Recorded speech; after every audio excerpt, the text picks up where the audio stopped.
bom dia. Eu sou José Rosa, este é o canal Zé Educando. Depois de quase um mês ausente aqui das redes sociais, principalmente do YouTube, estou voltando hoje, numa sexta-feira, para gravar e mostrar um bom livro para vocês, do que a gente chamou aqui de Sextou com Livro, né? Fiz uma viagem realmente longa, esses dias, para a Europa, e aí realmente não tive condições de gravar os vídeos. Então estou com alguns livros acumulados aí, vamos soltando os vídeos nas próximas semanas, começar de hoje, né? O livro bacana demais que eu vou comentar com vocês chama-se Rompendo a Servidão Voluntária. De capa você tem um subtítulo, Textos, Versos e Canções. E logo na primeira página, o autor, que fez a dedicatória para mim, diz um subtítulo bem interessante, além desse, diz assim, Textos, Versos e Canções para Libertar Consciências, né? O autor desse livro, começando pelo autor, chama-se Oswaldino Vieira de Santana. Todo livro tem uma história, né? Do livro com o autor, do autor com o livro e de quem está lendo, né? E esse tem uma história diferente, interessante, porque eu adquiri este livro, conheci, né, o autor e o livro propriamente dito, na última Bienal do Livro de Salvador, da Bahia, que ocorreu agora em abril passado, e meu irmão Marden veio expor o livro dele, O Fio que Liga Tudo. Nós ficamos lá 2 dias praticamente, direto lá na Bienal, e eu tive a oportunidade de conhecer vários autores, que a Bienal do Livro é interessante também por causa disso, né? Você conhece pessoas, conhece autores, conhece livros, e eu saio com a porcada de livro comprado normalmente quando eu vou nesses eventos, né? E aí, passando num dos corredores lá da ala B, da Bienal, que eram 2 alas, A e B, né? E aí eu encontrei um stand e comecei a conversar com a pessoa e ele me mostrou o livro, esse livro que eu estou comentando com vocês agora, e aí me apresentou o autor. E acabamos ficamos amigos, né? Tem até o WhatsApp dele, me comunico com ele praticamente diariamente, e ele me expôs as ideias dele e o livro, né? Então, como eu disse, começando pelo autor, Oswaldino, que é o Oswaldino, né? Ele é um pesquisador e educador, e é entusiasta do conhecimento humano. Ele tem uma trajetória mapeada pelo compromisso com a educação e o desenvolvimento social. Ele foi presidente do Movimento Trabalhista pela Educação da Bahia e membro da Executiva Nacional do mesmo movimento, né? Também, ele é professor aposentado da Rede Estadual da Educação da Bahia com pós-graduação em Política e Estratégia pela UNEB, que é a Universidade Estadual da Bahia. Ele tem uma visão holística e é uma experiência diversificada. Oswaldino tem se dedicado a iniciativas voltadas à inclusão e ao desenvolvimento social. Como educador e cidadão comprometido, busca continuamente contribuir para a melhoria da qualidade educacional e a formação de políticas públicas voltada à qualificação profissional, entendendo a educação como um instrumento essencial para a ascensão social, desenvolvimento econômico e transformação da sociedade. Então, esse meu amigo Oswaldino, autor desse livro, ele é um educador na excelência da palavra, né? Então, ele tem mais de uma década atuando como professor de história, né? Na educação de jovens e adultos, o EJA, né? Que eu também dei aula de matemática em Brasília, no EJA, né? Também tem essa experiência comum ao Oswaldino. Ele atuou entre 2007 e 2012. Teve um papel fundamental na Bahia ao acompanhar a implementação do Plano Nacional de Qualificação e chefiar o setor de atendimento e orientação ao trabalhador da Superintendência Regional do Emprego, antiga Delegacia Regional do Trabalho, né? Então é uma pessoa voltada a essa área de educação e um escritor muito bom. Esse livro dele, ele é extremamente inusitado, inclusive na forma, né? São 40 capítulos sobre os temas mais diversos que vocês possam imaginar da atualidade, sobretudo educação, política, sociologia, cultura, arte, né? E esse livro, cada capítulo dele, olha que coisa interessante, cada capítulo, ele tem no início logo uma arte, né? Uma fotografia, um desenho muito bacana, não sei se eu vou conseguir mostrar para vocês aqui, mas eu vou tentar mostrar, pegar na internet. Você tem, na primeira parte do capítulo, um desenho, uma foto, uma arte, né? Depois você tem um texto propriamente dito, que aí é uma crônica, um ensaio, né? Que ele escreve sobre esses temas. E na sequência tem uma poesia toda autoral, uma poesia dele. E depois da poesia, isso em cada capítulo. Ainda tem um QR Code, no qual ele pega normalmente as poesias, às vezes não, e transforma numa canção. E aí é de folk, de samba, de MPB, eu digo gênero, né? Rock, tudo que você imaginar, forró, ele transforma aquela poesia em música e coloca um QR Code na qual você lê, isso é depositado obviamente na nuvem, na internet, e você ouve essa música. Eu achei esse negócio assim fantástico, eu nunca tinha visto um livro com essa estrutura, né? Com esse conteúdo, né? Achei tão interessante dessa forma que ele conduziu, então a leitura fica extremamente leve e interessante, né? Aqui na contracapa tem um resumo assim do que é o livro. Eu acho que vale, não tem autoria, talvez seja dele mesmo, que vale a pena eu colocar aqui nesse introito e depois eu vou pincelar algumas partes do livro que eu achei interessante, que vale a pena deixar registrado. Então peço perdão a vocês aqui, porque hoje realmente o vídeo não vai ficar de 5, 10 minutos, como sempre fica nesse canal.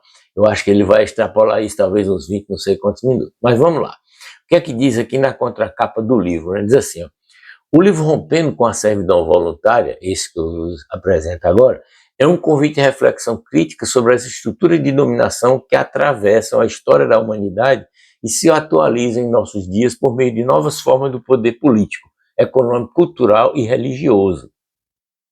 Inspirado no clássico ensaio de Etienne de la Boétie, escrito no século XVI, o autor retoma a questão central da servidão não apenas como imposição externa, mas como prática aceita e muitas vezes reproduzida voluntariamente pelas massas. Olha que tema interessante, profundo e atual. A obra articula ensaios, poesias, matéria jornalística, canções e imagens, como eu disse, né, compondo um mosaico que une pensamento político, literatura e arte engajada. A arte dele é sempre engajada. Isso também, para mim, é fundamental. Essa pluralidade de linguagem aproxima o leitor da realidade social brasileira e mundial, traduzindo conceitos filosóficos em narrativas acessíveis e sensíveis, como eu disse, né?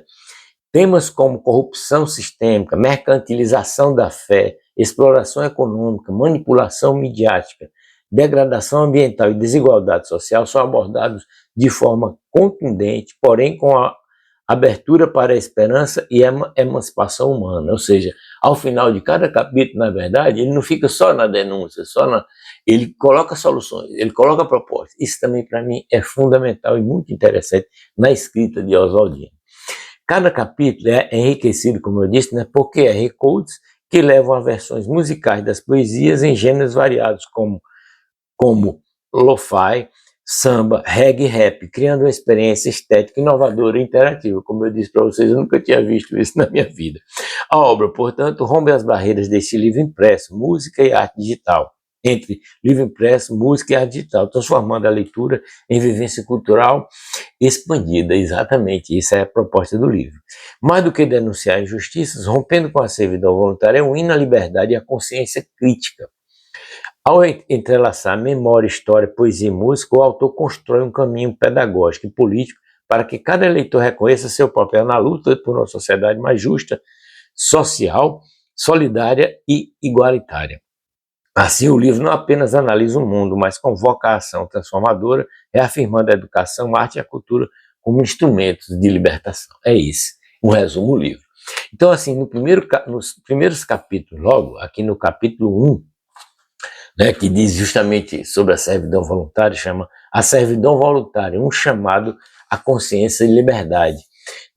Logo no início, ele explica o que é que ele está propondo aqui. Ele diz assim, ó, o pensamento político moderno deve muito à reflexão filosófica de Etienne de la Boétie.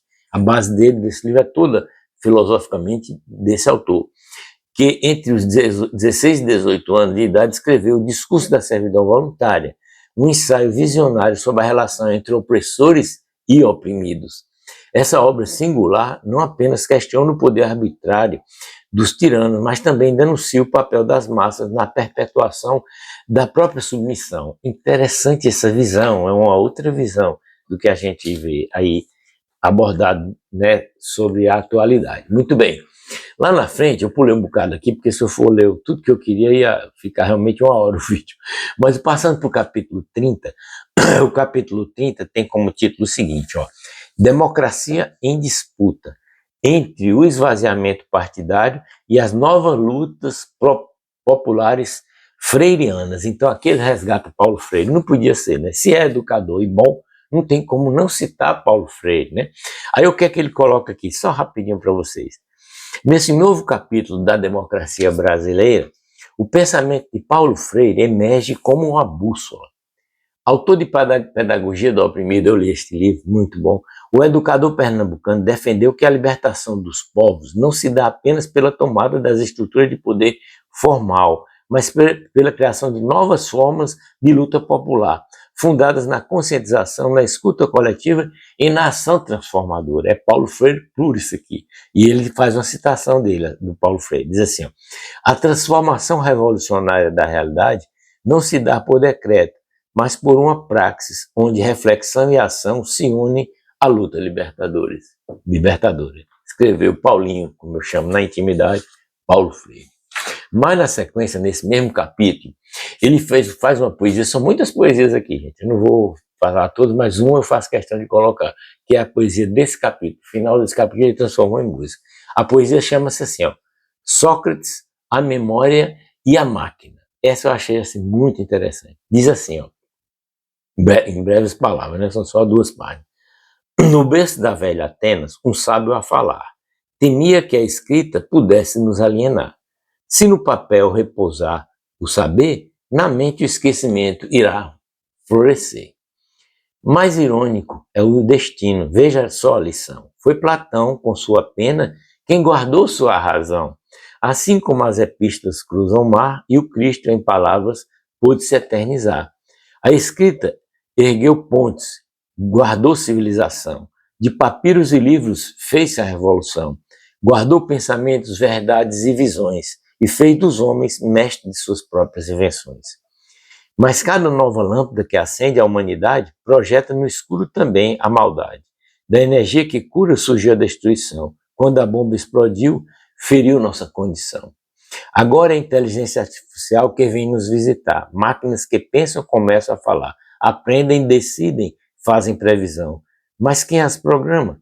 Quem segura sua mão? Por trás dos algoritmos, pulsa a mente humana, que molda, que treina, que define quem manda. É dado, é código, é intenção na criação. É a ética, e a ética, meu amigo, precisa estar na decisão. Se a máquina dirige, se a máquina traduz, é o homem que escreve qual caminho ela conduz. Pois embora ela influa, ajude e até decida, o peso da escolha é da mão de quem dá a vida. Por isso Sócrates grita no vento imortal, conhece-te a ti mesmo, eco essencial. Nunca foi tão urgente parar e refletir. Se ensinamos a máquina, que estamos a transmitir? Que sejamos guardiões da memória e da razão, pois a inteligência artificial é o espelho da nossa própria mão. Se guiada com sabedoria, será a luz a brilhar, mas se perdida na ignorância, pode nos cegar. Ou seja, ainda tem uma pitada aqui no final de inteligência artificial, né? Muito bem, ainda continuando na breve leitura de passagem desse bom livro, tem um capítulo aqui, que é o 33, que diz o seguinte, o título dele, ó, Elite escravocrata, arquitetando a corrupção sistêmica e comandando historicamente o saque do Brasil, o saque ao Brasil. E nesse capítulo ele fala uns dados aqui que eu fiquei assim de boca aberta, porque eu não sabia. Talvez vocês saibam, né? Ele diz assim, ó, o subtítulo do capítulo é A Captura do Orçamento, como funciona o saque legalizado. Aí diz assim, só 2 parágrafos. As chamadas emendas do relator, RP9, foram o dispositivo perfeito para a elite do atraso blindar seus esquemas. Sem transparência, sem critérios técnicos e sem controle social, bilhões foram pulverizados para alimentar interesses pessoais, oligarquias locais, empresários aliados e esquemas de corrupção. Olha esse dado. Entre 2020 e 2022, portanto, 3 anos, né? Mais de 53 bilhões, eu repito, 53 bilhões foram drenados do orçamento público através desse mecanismo. Recursos que poderiam e deveriam ser aplicados na saúde, educação, saneamento, segurança e políticas públicas de geração de renda foram desviados para atender interesses eleitorais e projetos de baixíssimo impacto social. Olha que denúncia, né? Eu não sabia desse número, né? Muito bem, mais na frente, no outro capítulo, capítulo 34, o seguinte, é o capítulo que fala sobre da escravidão à resistência. Quando a lei é silenciosa, a luta grita. Ele coloca aqui duas coisas lindíssimas. Bom, a ilustração desse capítulo é de arrepiar, principalmente quem é nordestino e principalmente quem é cearense ou tem um pezinho lá no Ceará. Esse desenho aqui é do Dragão do Mar, né? Quem não conhece, quem é nordestino e cearense, não conhece Dragão do Mar, né? O título, então, desse capítulo é Da Escravidão à Resistência. Quando a lei é silenciosa, a luta grita. Então tem um episódio aqui que esse eu não conhecia, o do Dragão do Mar, obviamente que eu conhecia. Eu vou contar os dois episódios, tá logo no início desse capítulo para vocês, como é interessante. Diz assim, ó, em um passado não tão distante, mesmo após leis proibindo o tráfico negreiro, os navios seguiam cruzando o Atlântico como com corpos acorrentados. A história do navio Wanderer, que em 1858 partiu da Carolina do Sul, né, nos Estados Unidos, rumo à África para trazer 487 cativos, escancara a contradição entre a letra da lei e a prática institucional. Dos embarcados, apenas 409 sobreviveram à travessia, ou seja, morreram a pancada, né? Foram vendidos como mercadoria humana em solo americano, norte-americano, né? Mesmo após mais de meio século de proibição formal do tráfico negreiro, né? O capitão Nicholas Brown e seus cúmplices foram presos e julgados, mas absolvidos, num claro retrato de como a justiça silenciava diante de interesses econômicos e racistas da elite. Isso parece que não é só naquela época, né? A legalidade, neste caso, era só aparência. Agora vem a história que mais nos toca, que é do Dragão do Mar. Do outro lado do Atlântico, abaixo, né, no Brasil, em 1884, a história se desenhava de forma diferente. No Ceará, um homem do povo se recusava a compactuar com o tráfico interprovincial de escravizados, Francisco José do Nascimento, o Dragão do Mar. Liderou os jangadeiros em um ato histórico, se negaram a transportar escravos do Ceará para o sul do país, onde ainda eram vendidos mesmo às vésperas da abolição oficial. Seu gesto de coragem, eternizado na gravura de Ângelo Agostini, que é essa que eu mostrei para vocês, que encabeça esse capítulo, transformou jangadas em barcos de liberdade, enfrentando a omissão do Estado com a força da dignidade. Linda essa história, não é não? Esses dois episódios separados por oceanos e sistemas jurídicos distintos apontam a mesma ferida, a ineficiência e muitas vezes a conivência da lei diante das estruturas de opressão racial. Veja outra denúncia forte de Oswaldino, né? Muito bem, na sequência aqui, já estamos no final, só mais dois. Tem um capítulo aqui, que é o 36, que ele fala, o título do capítulo é assim: o sequestro do orçamento brasileiro, banqueiros, juros altos e a nova servidão voluntária. Olha que coisa interessante aqui também esses dados, ó. E ele resgatando de novo Etienne de La Boétie. A servidão voluntária contemporânea, tema importante para a gente refletir. Essa lógica de juros altos não é apenas econômica, mas ideológica. Assim como Etienne de La Boétie escreveu no século XVI, vivemos uma servidão voluntária moderna, em que aceitamos como natural a prioridade absoluta do pagamento da dívida, mesmo que isso custe a fome, a desigualdade e a morte evitável de milhares de brasileiros. O contrato social, entre aspas, vigente no país é perverso, garante privilégios ao setor financeiro enquanto precariza os direitos sociais. É como se o Brasil fosse governado por uma aristocracia invisível, os banqueiros, que determinam o destino do orçamento e, por consequência, o futuro da nação. Olha outra denúncia fortíssima, né, de Oswaldino nesse belo livro. E aí, para fechar, porque senão o negócio vai ficar muito, muito, muito longo, já estamos aí com quase 20 minutos. Então, para fechar esse vídeo, desculpa, eu vou falar só mais um pouquinho desse penúltimo capítulo aqui, antepenúltimo, que é o 37, que é a era do capital improdutivo, quando 8 famílias controlam a riqueza do mundo. E aí ele vai lembrar, obviamente, vai citar Ladislau Dobol, grande economista, né, que tem livros publicados, e inclusive um deles é a era do capital improdutivo, que é quase um título desse capítulo. Diz assim, ó: a desigualdade global atingiu patamares obscenos. Apenas 8 indivíduos, olha que loucura, apenas 8 indivíduos concentram hoje mais riqueza do que metade da população mundial. É o pessoal das Big Techs, né, gente? Os 8 maiores aí. Enquanto isso, 800 milhões de pessoas passam fome diariamente no mundo. 800 milhões. Não se trata de mérito, de genialidade produtiva, mas de um sistema estruturado para a apropriação da riqueza por meio de papéis financeiros que rendem sem produzir bens ou serviços. O economista Ladislau Dobot, como eu falei, né, em seu livro A Era do Capital Improdutivo, mostra como o capitalismo contemporâneo entrou numa fase de que a intermediação financeira passou a dominar os processos produtivos. Desde os anos 1980, o capital deixou de ser investido na economia real para se multiplicar em operações especulativas. Criou-se assim uma engrenagem onde o rabo abana o cachorro. O dinheiro gera mais dinheiro, enquanto os impactos sociais e ambientais são ignorados. É a vida que a gente tem hoje, né?